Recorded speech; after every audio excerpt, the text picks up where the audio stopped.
여러분 만나서 반갑습니다. 네, 귀한 교회에서 귀한 성도님들과 말씀을 나눌 수 있도록 시간을 허락해 주신 담임 목사님께 감사의 말씀을 드리겠습니다. 말씀 보겠습니다. 오늘 본문은 사사기 11장 29절에서부터 40절입니다. 사사기 11장 29절에서 40절. 나눠드린 프린트물에 오늘 본문과 설교 중에 찾아볼 관련 구절들이 순서대로 정리되어 있으니까 제가 말씀을 드리면서 구절을 말씀을 드리면 그때그때 함께 읽어보시면 되겠습니다. 제가 읽겠습니다. 오늘 본문 사사기 11장 29절에서부터 40절.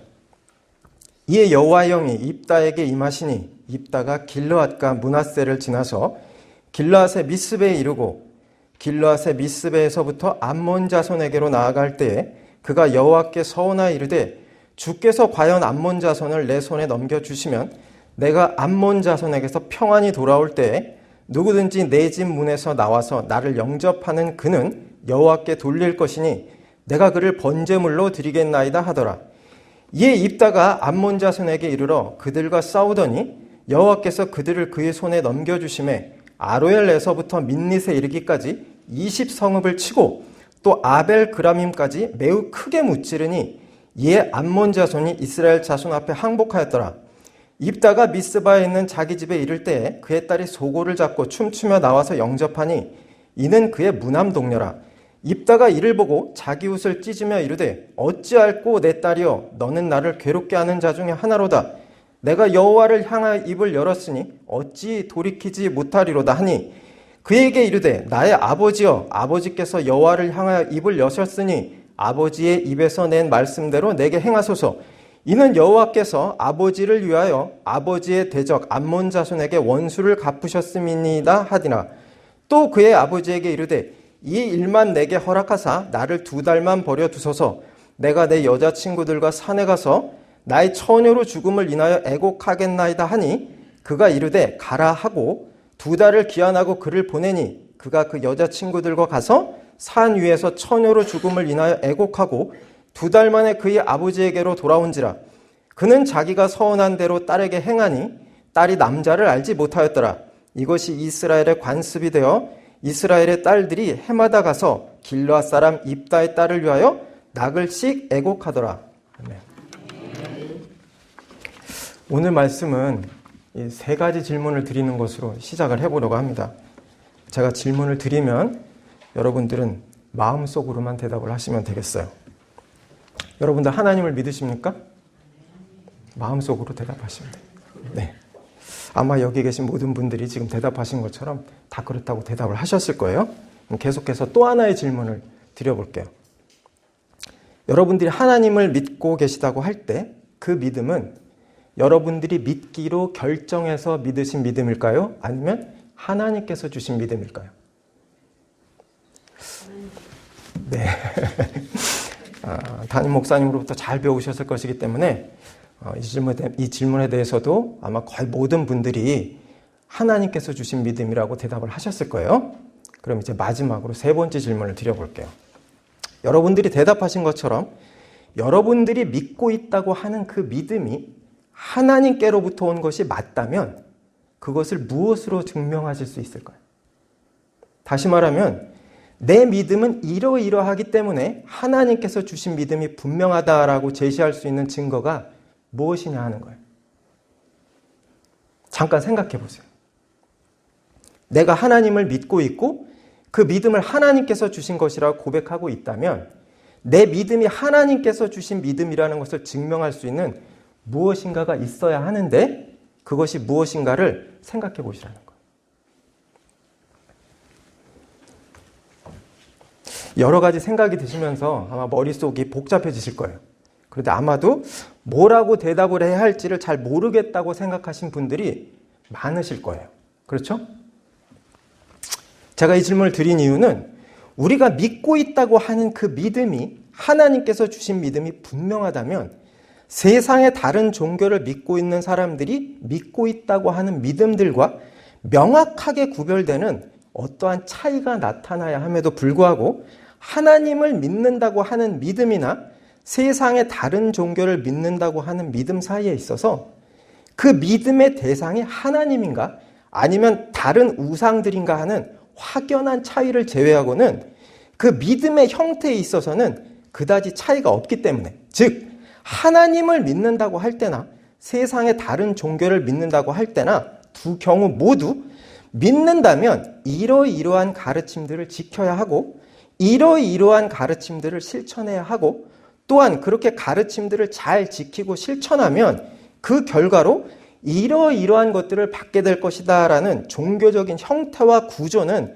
거의 비슷하기 때문에, 그렇다면 세상의 수많은 종교들을 통해서 인간들이 만들어낸 믿음과 하나님이 주신 믿음 사이에는 과연 어떠한 차이가 존재하는 것인가 하는 주제를 오늘 함께 묵상해 보려고 하기 때문이에요. 지금 말씀드린 내용이 선뜻 이해가 잘 되지 않으실 수 있으니까 조금 더 풀어서 설명을 드려볼게요.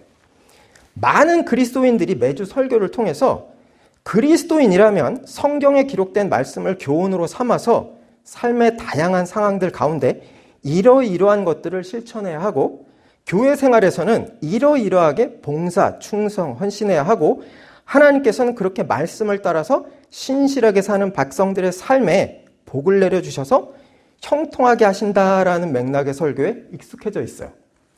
그리고 자신의 삶 가운데 그러한 가르침을 적극적으로 열심히 적용하고 실천할 뿐만 아니라 실제의 삶에 있어서도 큰 문제 없이 순탄한 그야말로 세상의 시각으로 볼 때 형통한 사람들은 그 전반적인 과정 전체를 통해서 자신이 잘 믿고 있다고 생각하게 돼요. 쉽게 말해서 자신이 가지고 있는 믿음이 참된 믿음이라는 증거를 자신의 신앙적인 열심과 그 열심에 따라서 주어지는 세상에서의 형통한 삶에서 찾으려고 한다는 거예요. 문제는 기독교뿐만이 아니라 세상의 다른 수많은 종교들도 자신들만의 신적인 대상들이 있고 나름대로의 영적인 개념들이 있을 뿐만 아니라 그러한 종교들에서도 역시 이러이러하게 살아야 하고 이러이러한 가르침들을 잘 따라서 살면 그 신적인 대상이 이러이러한 것들을 복으로 주고 죽음 이후에는 이러이러한 것들을 누리게 된다라는 그들 나름의 교리가 작동하고 있기 때문에 신앙의 대상이 하나님이라는 확연한 차이 외에는 그 믿음이라는 것의 전반적인 형태와 구조는 기독교나 세상의 다른 종교나 유사하다는 거예요. 더더군다나 기독교에서 파생된 수많은 이단 종파들의 경우에 있어서는 그 전반적인 형태와 구조가 거의 기독교와 유사하기 때문에 방금 앞에서 말씀드린 것처럼 우리가 믿고 있다고 하는 믿음이 참된 믿음인지에 대한 증거를 인간의 종교적 열심과 그 결과로 주어지는 눈에 보이는 삶에서 찾으려고 한다면 세상의 다른 종교들 뿐만 아니라 수많은 이단들과의 차이에 있어서도 그 경계가 희미해진다는 거예요.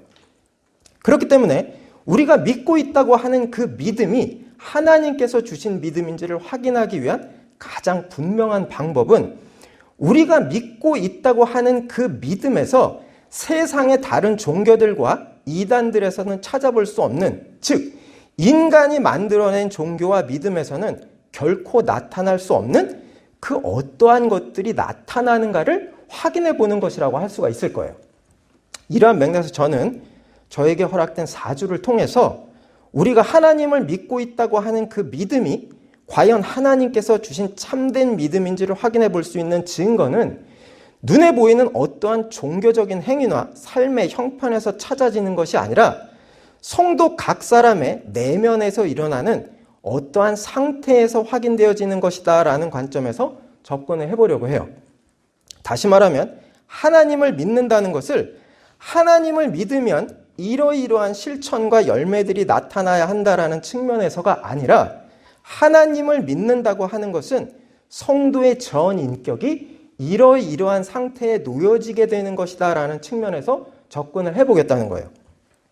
아직까지도 선뜻 이해가 되지 않으실 수 있지만 내용을 집중해서 잘 따라오시다 보면 여러분 각자에게 분명하게 깨달아지는 무엇인가가 있을 거예요. 오늘 본문을 다시 한번 빠르게 읽어보겠습니다. 사사기 11장 29절에서부터 40절.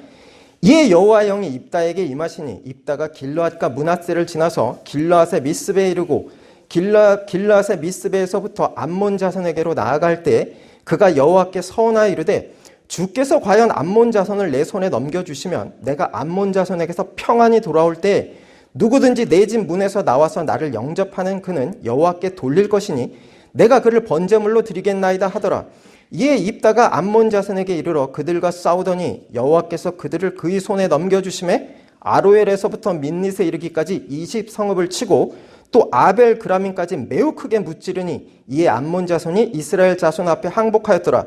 입다가 미스바에 있는 자기 집에 이를 때 그의 딸이 소고를 잡고 춤추며 나와서 영접하니 이는 그의 무남 동료라.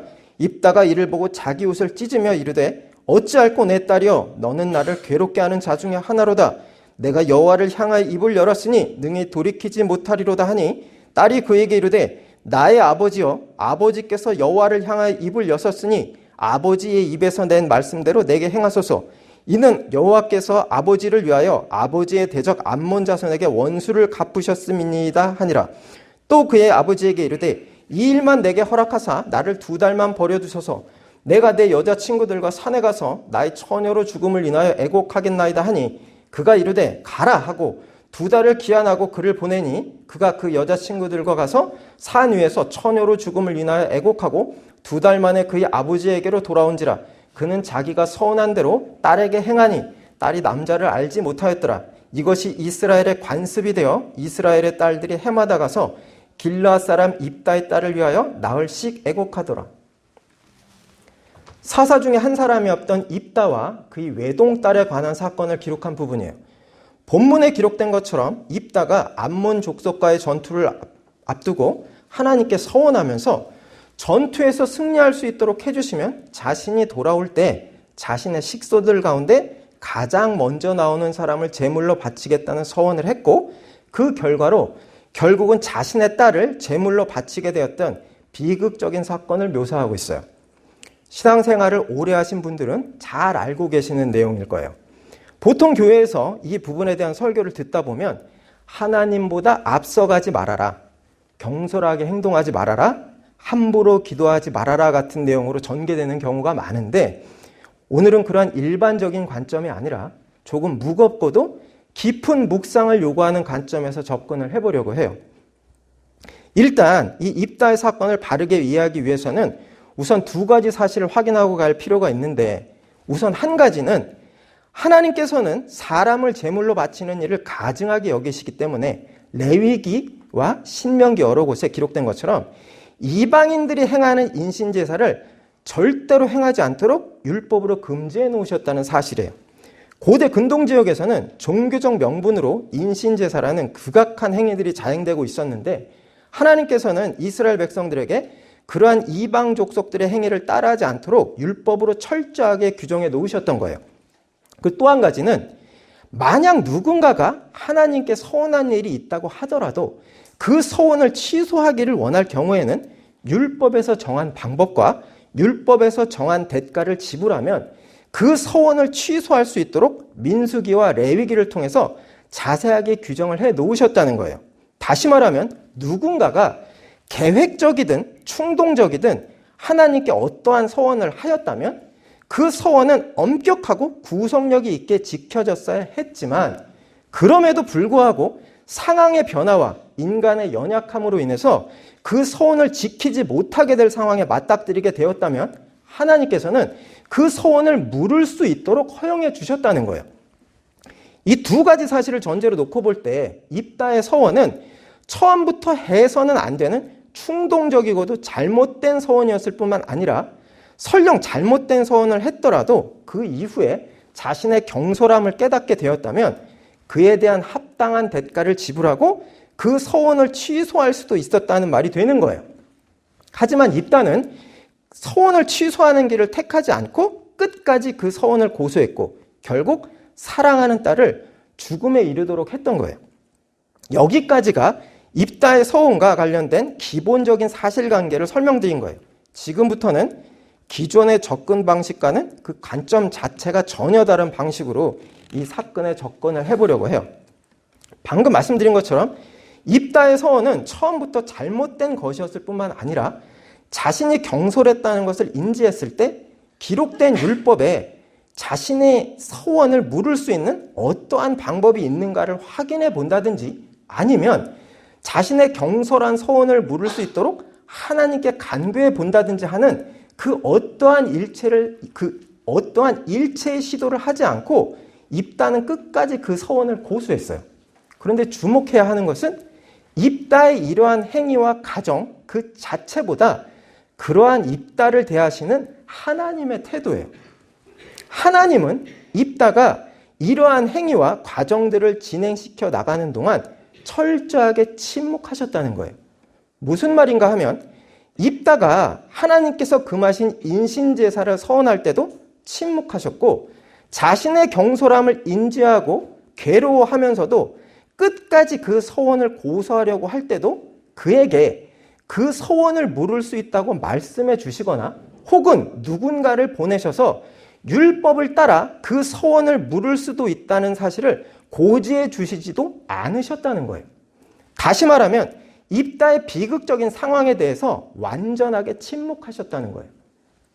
사사기를 처음부터 읽어보면 하나님께서는 사사들을 세우시고 그들을 통해서 이스라엘을 다스리시면서 어떤 때는 선지자를 통해서 어떤 때는 천사와 같은 메신저들을 통해서 어떤 때는 사사들에게 직접 말씀하시면서 사사들이 나아갈 바를 가르치셨어요.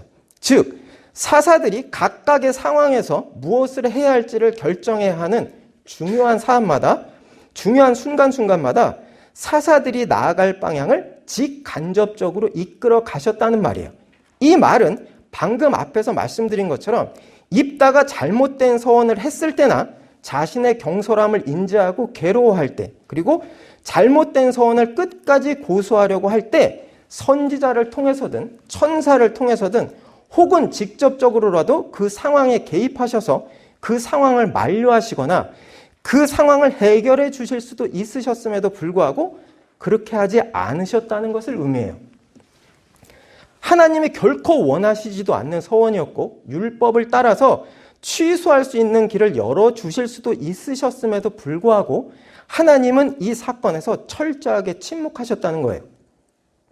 이렇게 말씀을 드렸을 때 여러분들 중에는 입다가 하나님이 원하시지도 않는 인신제사를 서원했기 때문에 하나님께서 진노하셔서 그에 대한 징계로서 그렇게 하시지 않았을까 하는 생각을 하시는 분들도 계실 거예요. 과연 그럴까요? 말씀 한번 찾아볼게요. 히브리서를 한번 찾아보겠습니다. 여러분 나눠드린 그 프린트물에 다 있습니다. 히브리서 11장 32절에서 34절. 내가 무슨 말을 더 하리요? 기드온, 바락, 삼손, 입다, 다윗 및 사무엘과 선지자들의 일을 말하려면 내게 시간이 부족하리로다. 그들은 믿음으로 나라를 이기기도 하며 의를 행하기도 하며 약속을 받기도 하며 사자들의 입을 막기도 하며 불의 세력을 멸하기도 하며 칼날을 피하기도 하며 연약한 가운데서 강하게 되기도 하며 전쟁에 용감하게 되어 이방 사람들의 진을 물리치기도 하며 라고 되어 있어요. 여기 32절에 내가 무슨 말을 더하리요? 기드온, 바락, 삼손, 입다, 다윗 및 사무엘과 선지자들의 일을 말하려면 내게 시간이 부족하리로다 라고 되어 있는 것처럼 믿음에 대해서 설명하고 있는 히브리서 11장에서 히브리서 기자는 사사 입다를 믿음의 선진으로 분명하게 기록하고 있는 거예요. 모든 성경은 성령에 영감되어서 기록한 것이기 때문에 성령에 영감된 히브리서 기자가 사사 입다를 믿음의 선진으로 기록하고 있다는 것은 하나님께서 입다와 처음부터 끝까지 함께 하셨다는 것을 의미하는 거예요. 즉 입다의 삶은 하나님께서 동행하시면서 하나님께서 이끌어 가신 삶이었다는 말이에요. 그런데 그러한 입다가 절대적인 고통의 길로 접어들 때 하나님께서는 침묵하셨어요. 우리가 잘 아는 것처럼 하나님께서는 아브라함이 이삭을 제물로 바치려고 할 때 하나님께서 하신 명령이었음에도 불구하고 그것을 중단하도록 직접 말씀하신 적이 있으세요. 이 말은 바꿔 말하면 하나님께서는 입다가 잘못된 서원을 하려고 할 때 그것을 막으실 수도 있었고 혹은 입다의 딸이 애곡하기 위해서 산에 올라가 있었던 2달이라는 시간 동안 입다에게 그 소원을 물을 수 있는 길을 열어주시고 그 서원을 취소하라고 말씀하실 수 있었음에도 불구하고 그렇게 하지 않으셨다는 것을 의미해요. 하나님께서 어떠한 이유로 항상 동행해 주시던 입다가 가장 고통스러운 시간을 보내는 동안 그렇게 철저하게 침묵하셨는지는 전혀 알 수가 없어요. 문제는 입다에게 하셨던 것처럼 하나님께서 오늘날 나의 실제적인 삶의 문제에 대해서 침묵하실 때 하나님의 전적인 주권이기에 옳은 것이며 선한 것이라고 인정하고 높여드릴 수 있는가 하는 거예요. 여기 계신 여러분들 모두 지금까지 신앙생활을 해오시는 과정에서 원치 않는 여러 가지 고통스러운 상황 가운데 놓여져 본 경험이 있으실 거예요. 그럴 때 그러한 상황과 문제들을 해결해 주시기를 간절히 기도했지만 응답하지 않으시는 하나님의 침묵을 경험을 해보셨을 거예요. 그리고 지금 현재도 그러한 하나님의 침묵을 경험하고 계신 분들도 계실 거예요. 이 지점에서 여러분 자신에게 한번 물어보세요. 이미 경험했거나 혹은 지금도 현재적으로 경험하고 계시는 하나님의 침묵을 하나님의 주권이기에 옳은 것이고 선하신 것이라고 인정하고 높여드리고 있나요? 성경 한 곳을 찾아볼게요. 다윗이 우리아의 아내 밧세바를 취한 후에 자신의 죄를 숨기기 위해서 우리아를 전쟁터에서 죽게 만든 사건을 기록한 부분이에요. 사무엘하 11장 14절에서부터 17절. 아침이 되매 다윗이 편지를 써서 우리아의 손에 들려 요압에게 보내니 그 편지에 써서 이르기를 너희가 우리아를 맹렬한 싸움에 앞세워 두고 너희는 뒤로 물러가서 그로 맞아 죽게 하라 하였더라. 요압이 그 성을 살펴 용사들이 있는 것을 아는 그곳에 우리아를 두니 그 성 사람들이 나와서 요압과 더불어 싸울 때 다윗의 부하 중 몇 사람이 엎드러지고 햇사람 우리아도 죽으니라. 여러분들이 너무나 잘 알고 계시는 사건이에요. 암몬 족속과 전쟁을 벌이고 있던 어느 날 다윗이 왕궁 옥상을 거닐다가 어떤 여인이 목욕하고 있는 것을 보고는 그 여인을 수소문해 보았더니 자신의 장수 중에 한 사람이었던 우리아의 아내였어요. 하지만 자기 부하의 아내라는 것을 알았음에도 불구하고 다윗은 밧세바를 왕궁으로 불러다가 동침을 했어요.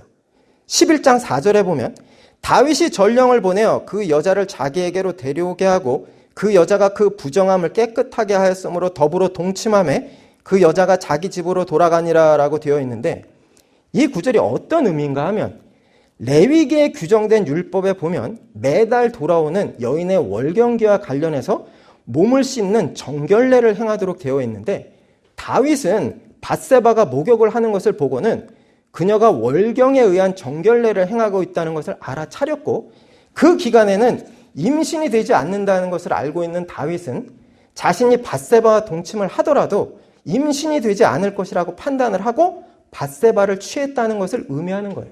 그야말로 악랄하고도 비열한 계획 범죄를 저질렀던 거예요.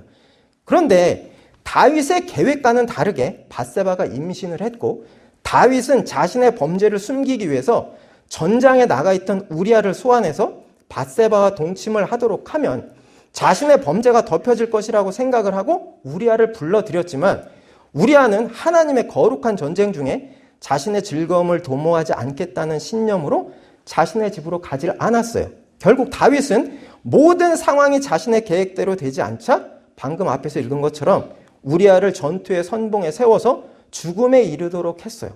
이 사건의 처음부터 끝까지 전체의 과정에서 목격되는 다윗의 행적은 그야말로 극악한 인간의 끝을 보여준다고 해도 과언이 아닐 정도였던 거예요. 그런데 오늘 이 사건에서 우리가 주목해야 할 인물은 다윗이 아니라 우리아예요.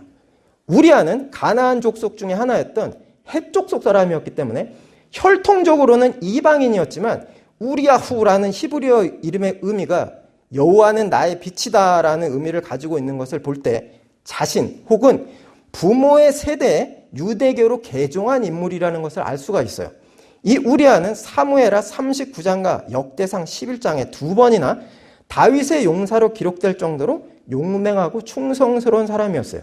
특히 우리가 살펴보고 있는 사무엘하 11장 11절에 보면 우리아가 다윗에게 아뢰되 언약궤와 이스라엘과 유다가 야영 중에 있고 내 주 요압과 내 왕의 부하들이 바깥들에 진치고 있거늘 내가 어찌 내 집으로 가서 먹고 마시고 내 처자와 같이 자리이까? 내가 이 일을 행하지 아니하기로 왕의 살아계신가? 왕의 혼에 살아계심을 두고 맹세하나이다 하니라 라고 되어 있는 것처럼 하나님에 대한 신실함과 섬기는 국가와 왕에 대한 충성심, 그리고 전우들에 대한 동료의식이 구약에 기록된 그 어떤 인물보다도 뛰어난 사람이었다는 것을 알 수가 있어요. 그런데 이처럼 신실한 우리아가 다윗의 악랄한 범죄의 피해자가 되어가는 그 전체의 과정 동안 하나님께서는 철저하게 침묵하셨어요. 다윗이 처음에 범죄를 계획할 때도 다윗을 제재하지 않으셨을 뿐만 아니라 이후 다윗의 범죄가 구체화되어가는 과정에서도 다윗의 범죄로부터 피할 수 있는 그 어떠한 길도 열어주시지 않으셨던 거예요. 그렇다면 하나님께서는 우리아를 외면하고 계셨던 것일까요? 전혀 그렇지 않아요. 마태복음 1장 6절을 한번 찾아볼게요. 마태가 예수 그리스도의 계보를 기술하면서 기록한 부분이에요. 마태복음 1장 6절. 이새는 다윗 왕을 낳으니라. 다윗은 우리아의 아내에게서 솔로몬을 낳고라고 되어 있어요. 성령에 영감되어서 예수 그리스도의 계보를 기록하고 있는 마태는 다윗이 빼앗은 밧세바를 밧세바라고 기록하지 않고 우리아의 아내라고 기록을 하고 있어요. 하나님께서는 우리아를 예수 그리스도의 계보 안으로 불러들이는 것을 통해서 밧세바는 결코 다윗의 아내가 아니라 우리아의 아내로만 인정하고 계시다는 사실을 분명하게 선언하시는 거예요. 즉 이 말은 사사 입다처럼 하나님께서는 하나님 앞에서 신실했던 우리아와 끝까지 함께 하셨다는 것을 의미하는 거예요. 다시 한번 읽어볼까요? 마태복음 1장 6절. 이새는 다윗 왕을 낳으니라. 다윗은 우리아의 아내에게서 솔로몬을 낳고. 무슨 말씀인지 이해가 되시죠? 하지만 하나님께서는 입다에게 그러하셨던 것처럼 우리아의 비극적인 상황 앞에서도 완전하게 침묵하셨던 거예요. 이 지점에서 여러분 자신에게 다시 한번 물어보시기 바랍니다. 여러분들이 지금 현재적으로 겪고 계시는 고난과 절망적인 상황이 결국은 해결되지 않고 마치 하나님께서 나를 외면하고 계시는 것 같이 느껴지려고 할 때 하나님께서 나와 함께 하심에도 불구하고 나에게 그러한 삶을 살아가게 하시는 것은 전적으로 하나님의 주권이기에 선하시고 옳은 것이라고 높여드릴 수 있으시겠어요? 성경 한 곳을 더 찾아볼게요. 마가복음 6장 17절에서부터 29절이에요. 마가복음 6장 17절에서부터 29절. 세례 요한이 허무하고도 비참한 죽음에 이르는 과정을 기록한 부분이에요. 마가복음 6장 17절에서 29절. 전에 헤롯이 자기가 동생 빌립의 아내 헤로디아에게 장가든 고로 이 여자를 위하여 사람을 보내어 요한을 잡아 옥에 가두었으니 이는 요한이 헤롯에게 말하되 동생의 아내를 취한 것이 옳지 않다 하였음이라. 헤로디아가 요한을 원수로 여겨 죽이고자 하였을 때 하지 못한 것은 헤롯이 요한을 의롭고 거룩한 사람으로 알고 두려워하여 보호하며 또 그의 말을 들을 때 크게 번민을 하면서도 달갑게 들음이러라. 마침 기회가 좋은 날이 왔으니 곧 헤롯이 자기 생일에 대신들과 천부장들과 갈릴리의 귀인들로 더불어 잔치할세 헤로디아의 딸이 친히 들어와 춤을 추어 헤롯과 그와 함께 앉은 자들을 기쁘게 한지라. 왕이 그 소녀에게 이르되 무엇이든지 내가 원하는 것을 내게 구하라 내가 주리라 하고 또 맹세하기를 무엇이든지 내가 내게 구하면 내 나라의 절반까지라도 주리라 하거늘 그가 나가서 그 어머니에게 말하되 내가 무엇을 구하리이까? 그 어머니가 이르되 세례 요한의 머리를 구하라 하니 그가 곧 왕에게 급히 들어가 구하여 이르되 세례 요한의 머리를 소반에 얹어 곧 내게 주기를 원하옵나이다 하니 왕이 근심하나 자기가 맹세한 것과 그 앉은 자들로 인하여 그를 거절할 수 없는지라. 왕이 곧 시병 하나를 보내어 요한의 머리를 가져오라 명하니 그 사람이 나가 옥에서 요한을 목베어 그 머리를 소반에 얹어다가 소녀에게 주니 소녀가 이것을 그 어머니에게 주니라. 요한의 제자들이 듣고 와서 시체를 가져다가 장사하니라. 이 사건 역시도 우리가 너무나 잘 아는 내용이에요. 헤롯 왕의 부도덕한 행위를 지적한 일로 옥에 갇혀있던 세례 요한이 헤로디아의 계략에 의해서 어린 여자아이의 춤값으로 목베임을 당했던 사건을 묘사하고 있는 부분이에요. 방금 읽은 것처럼 세례 요한은 헤롯 왕조차도 어려워할 정도로 유대 백성들 전반에 큰 영향력을 끼치고 있던 사람이었어요. 하지만 이보다 더 주목해야 할 사실은 세례 요한은 구약에서 약속하신 메시아에 앞서서 보내질 사람으로 여러 번 언급되었던 존재였다는 사실이에요. 즉 세례 요한은 구약에서 약속하신 메시아가 바로 예수 그리스도라는 구속사의 연속성을 온 세상에 선포하기 위해서 선택되고 준비된 존재였다는 말이에요. 마태복음 11장 11절에 기록된 예수 그리스도의 말씀에 보면 내가 진실로 너희에게 말하노니 여자가 낳은 자 중에 세례 요한보다 큰 이가 일어남이 없더라. 그러나 천국에서는 극히 작은 자라도 그보다 크니라라고 되어 있는 것처럼 세례 요한이 구속사에서 감당했던 사명은 예수 그리스도께서도 인정하실 정도로 중대한 것이었어요. 그런데 그러한 세례 요한이 어린 여자아이의 춤값에 팔려서 목베임을 당하는 어이없고도 비참한 죽음을 맞이할 때 하나님께서는 철저하게 침묵하셨어요. 복음서의 다른 기사에 보면 예수 그리스도께서도 세례 요한이 옥에 갇혔다는 사실을 아셨을 때 구속사에 관련된 말씀을 하셨을 뿐 세례 요한의 투옥과 관련된 직접적인 말씀을 하시지는 않으셨다는 것을 알 수가 있어요. 구약에서 약속된 메시아가 예수 그리스도이심을 온 세상에 선포하도록 선택이 되어졌고 유대 백성들의 신망을 받았고 왕조차도 어려워하던 존재였었던 세례 요한이 무엇보다 예수 그리스도께서 직접 여자가 낳은 자 중에 세례 요한보다 큰 이가 일어남이 없더라라고 인정하셨던 세례 요한이 어이없고 비참한 죽음을 맞이할 때 하나님은 철저하게 침묵하셨던 거예요. 이제 여러분 자신에게 다시 한번 더 물어보시기 바랍니다. 여러분들이 지금 현재적으로 겪고 나가고 계시는 고난과 절망적인 상황이 해결이 되지 않고 결국은 원치 않는 결과로 결론 지어질 때 나에게 그러한 상황을 맞닥뜨리게 하시는 것은 전적으로 하나님의 주권이기에 선하시고 옳은 것이라고 높여드릴 수 있으시겠어요? 저는 오늘 말씀을 시작하면서 여러분들에게 우리가 하나님을 믿고 있다고 고백하고 있고 그 믿음이 우리 자신이 믿기로 결정해서 믿은 믿음이 아닌 하나님께서 주신 믿음이라면 그 믿음에는 세상의 다른 종교들과 이단들에서는 찾아볼 수 없는, 즉 인간이 만들어낸 종교와 믿음에서는 결코 나타날 수 없는 어떠한 것이 나타나야 한다고 말씀을 드렸었어요. 그리고 그것은 눈에 보이는 어떠한 행위나 삶의 형편에서 찾아지는 것이 아니라 성도 각 사람의 내면에서 일어나는 어떠한 상태에서 확인되어지는 것이다 라고 말씀을 드렸었어요. 그리고 성경에 기록된 입다, 우리야, 세례 요한의 삶을 살펴보면서 세 사람 모두 분명히 하나님께서 함께 하신 사람들이었음에도 불구하고 너무나도 가혹한 삶에 맞닥뜨렸고 그 중에서 우리야와 세례 요한은 너무나도 억울하고 비참한 죽음에까지 이르렀다는 것을 확인을 했어요. 문제는 이러한 일들이 나와 직접적인 상관이 없는 그야말로 성경에 기록된 하나의 사건으로서가 아니라 이 세 사람이 맞닥뜨렸던 그러한 삶이 나와 나의 가족에게 실제적으로 발생하게 되었다고 할 때 그것을 어떻게 받아들이겠는가 하는 데 있어요.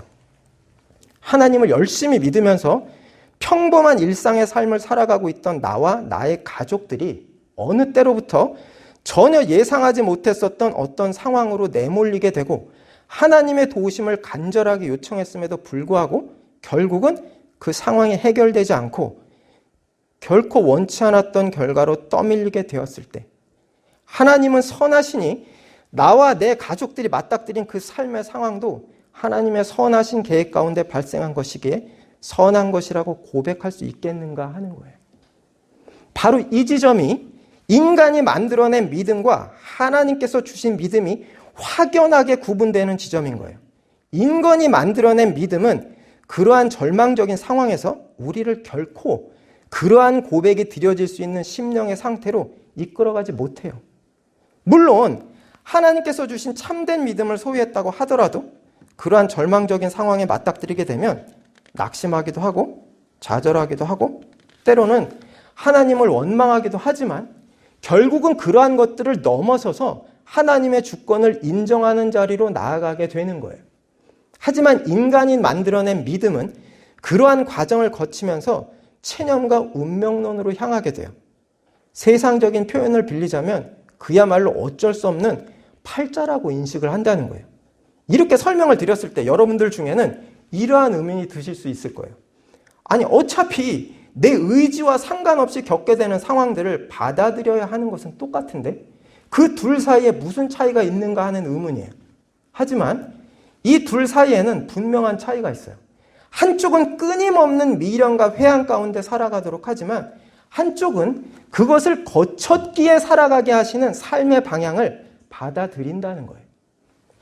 무슨 말인가 하면 자신이 만들어낸 믿음을 가지고 있던 사람들은 그러한 절망적인 상황을 거치고 원치 않았던 결과를 받아들게 되었을 때 자신뿐만이 아니라 그 주변의 사람들 모두 남은 일생 동안 내가 그때 이러이러한 결정을 내렸더라면 결과가 달라지지 않았을까? 내가 그때 이러이러한 방법을 찾아봤다라면 그 상황을 피할 수 있지 않았을까? 내가 그때 조금 더 열심히 하나님께 부르짖었다면 하나님께서 그 문제를 해결해 주시지 않았을까 하는 미련과 후회와 회한이 끊임없이 반복이 되지만 하나님께서 주신 믿음을 소유한 사람들은 그러한 절망적인 상황을 거치고 원치 않았던 결과를 받아들게 되었을 때 연약한 인간이기에 어쩔 수 없이 슬픔과 낙심과 때로는 하나님에 대한 원망의 시간을 보내기도 하지만 그러한 시간들을 거치고 나면 결국은 그러한 것들을 넘어서서 그렇게 하신 하나님의 주권을 인정하는 자리로 나아가게 된다는 거예요. 성경 한 곳을 찾아볼게요. 우리가 앞에서 살펴본 다윗의 범죄 이후에 발생한 사건을 기록하고 있는 부분이에요. 사무엘하 12장 15절 하반절에서 23절이에요. 사무엘하 12장 15절 하반절에서 23절. 우리아의 아내가 다윗에게 낳은 아이를 여호와께서 치심에 심히 앓는지라 다윗이 그 아이를 위하여 하나님께 간구하되 다윗이 금식하고 안에 들어가서 밤새도록 땅에 엎드렸으니 그 집의 늙은 자들이 그 곁에 서서 다윗을 땅에서 일으키려 하되 왕이 듣지 아니하고 그들과 더불어 먹지도 아니하더라. 이래 만에 그 아이가 죽으니라. 그러나 다윗의 신하들이 아이가 죽은 것을 왕에게 아뢰기를 두려워하니 이는 그들이 말하기를 아이가 살았을 때에 우리가 그에게 말하여도 왕이 그 말을 듣지 아니하셨나니 어떻게 그 아이가 죽은 것을 그에게 아뢰 수 있으랴? 왕이 상심하시리로다 함이라. 다윗이 그의 신하들이 서로 수군거리는 것을 보고 그 아이가 죽은 줄을 다윗이 깨닫고 그의 신하들에게 묻되 아이가 죽었느냐 하니 대답하되 죽었나이다 하는지라. 다윗이 땅에서 일어나 몸을 씻고 기름을 바르고 의복을 갈아입고 여호와의 전에 들어가서 경배하고 왕궁으로 돌아와 명령하여 음식을 그 앞에 차리게 하고 먹은지라. 그의 신하들이 그에게 이르되 아이가 살아있을 때에는 그를 위하여 금식하고 우시더니 죽은 후에는 일어나서 잡수시니 이 일이 어찌 됨이니까 하니 이르되 아이가 살았을 때 내가 금식하고 운 것은 혹시 여호와께서 나를 불쌍히 여기사 아이를 살려주실는지 누가 알까 생각함이거니와 지금은 죽었으니 내가 어찌 금식하랴? 내가 다시 돌아오게 할 수 있느냐? 나는 그에게로 가려니와 그는 내게로 돌아오지 아니하리라 하니라. 우리가 앞에서 살펴본 것처럼 다윗으로 인해서 우리아의 아내가 임신을 하게 되었고 다윗은 자신의 범죄를 숨기기 위해서 결국은 우리아를 죽음에까지 이르게 했어요. 그 사건 이후에 하나님께서는 선지자 나단을 보내셔서 다윗의 범죄를 책망하셨고 다윗은 자신의 죄를 토설했어요. 하나님께서는 나단 선지자를 통해서 다윗을 용서하셨다고 말씀하셨지만 동시에 밧세바가 낳은 아이는 죽게 될 것이라고 말씀을 하셨어요. 방금 읽은 본문은 그러한 나단 선지자의 경고 이후에 발생한 사건을 기록하고 있는 부분이에요.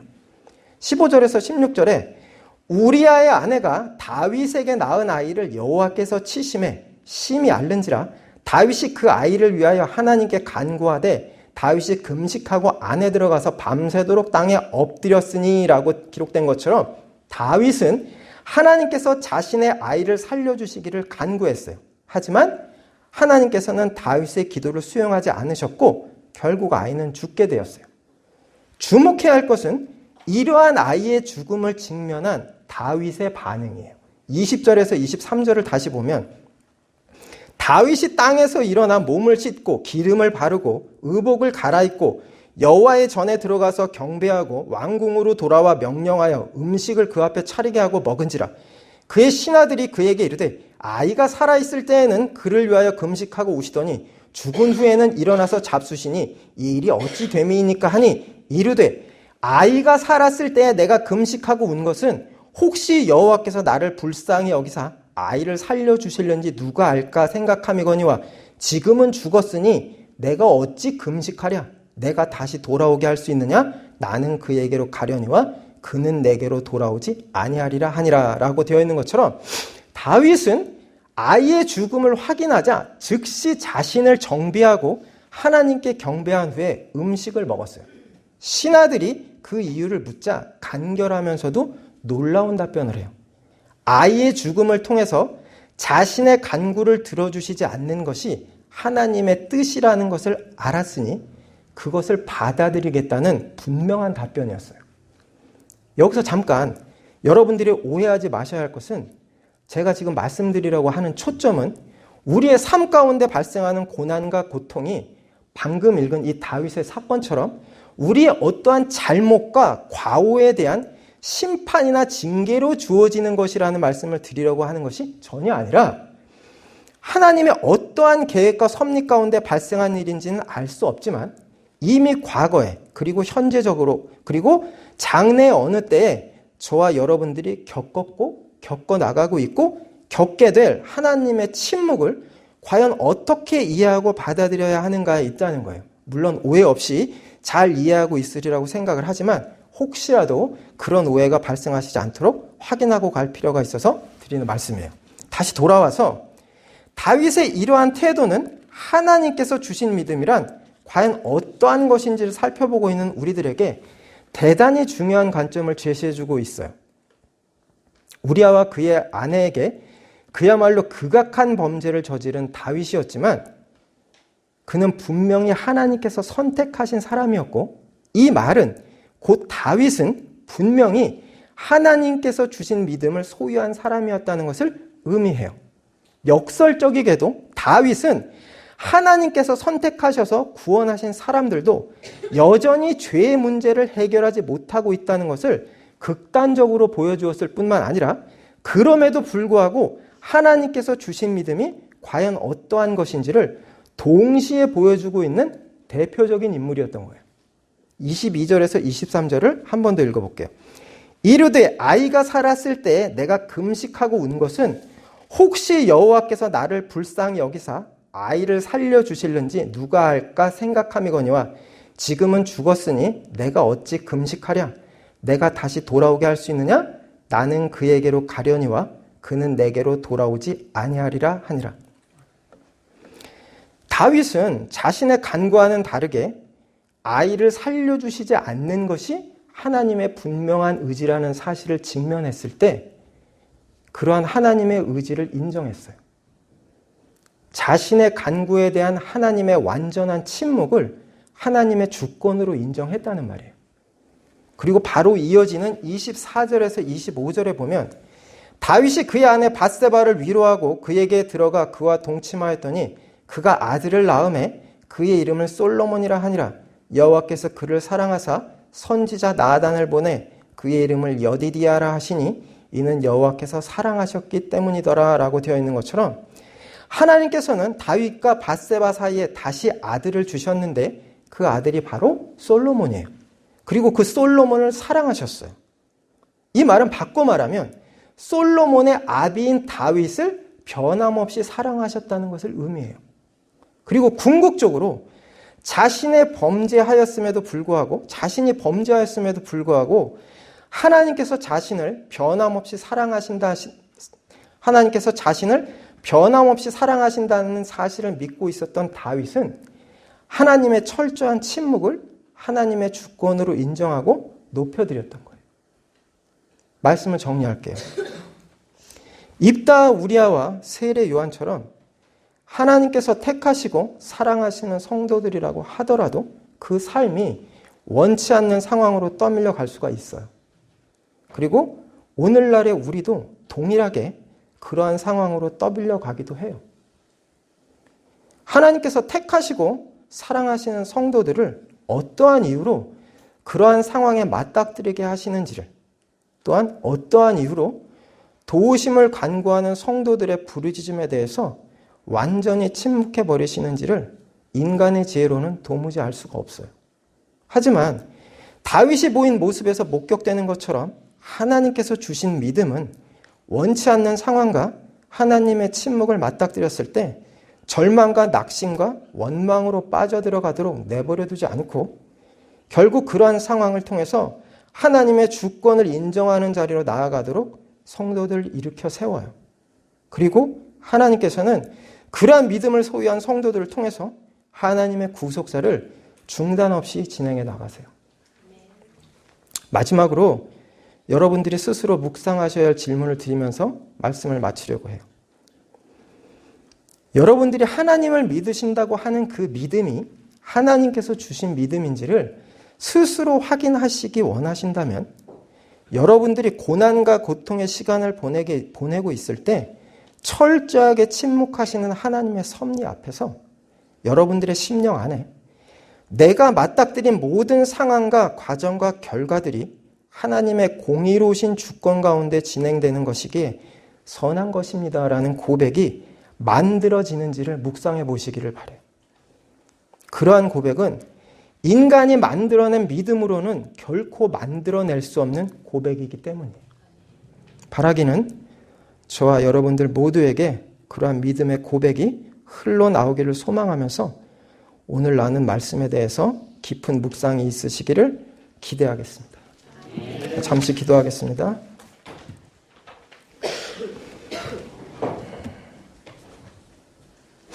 하나님, 저희들은 너무나 연약합니다. 우리의 삶 가운데 시련과 고난이 다가올 때 하나님께서 나를 외면하고 계신 것은 아닐까, 나의 간절한 부르짖음에 응답하지 않으시면 어떡하나 하는 마음에 너무나 두렵고 낙심되는 것이 우리들의 모습입니다. 하지만 오늘 말씀을 통해서 하나님이 주신 믿음은 그러한 두려움과 낙심되는 상황 앞에서 그냥 그 자리에 주저앉아 버리는 것이 아니라 어떠한 이유로 나에게 그러한 과정을 겪게 하시는지는 알 수 없지만 하나님은 항상 선하시고 옳으시니 나에게 겪게 하시는 그 모든 과정들도 선하시고 옳은 것이라는 고백이 되어지는 자리로 우리를 이끌어 간다는 것을 알게 되었습니다. 하나님, 저희들에게 그 믿음을 허락하여 주시옵소서. 낙심과 절망을 넘어서 하나님의 주권과 섭리를 인정하는 자리로 나아갈 수 있는 믿음을 허락하여 주시옵소서. 장차 하나님 앞에 서게 되었을 때 그때 나에게 침묵하셨던 하나님의 섭리를 이해하면서 하나님은 하나님이십니다 하는 영광스러운 고백이 터져 나오게 될 것을 간절히 소망하옵나이다. 그날까지 우리와 항상 함께하여 주옵소서. 이 모든 말씀 우리 주 예수 그리스도의 이름으로 기도드리옵나이다.